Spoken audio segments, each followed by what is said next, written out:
PowWow, we do this every year. Basically, a PowWow is like a gathering where they have just tribes wear their traditional outfits, and they do the traditional dancing, drumming, singing, and we also have vendors to sell, like, you know, the jewelry, outfits, and we sell fry bread. But it's just a day to get like everyone together. So it's kind of like a festival, I guess.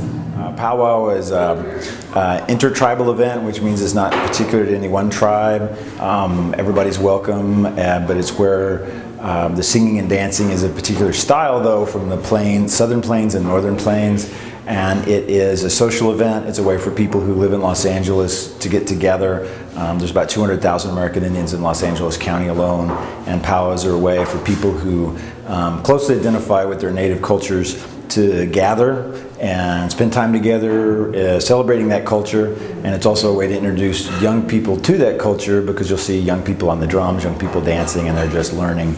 So it's social, it's educational, it's cultural, it's a sort of a multi-layered event. CSUN has a history of being one of the very first universities in the United States that put in place American ethnic studies programs, and it's only appropriate that we have American Indian celebration for the first peoples of this land. And it's a way to respect the traditional ways, as well as, to me, it's a demonstration that there has been a renaissance in American Indian country, First Nations peoples, as we're regaining sovereignty rights and human rights.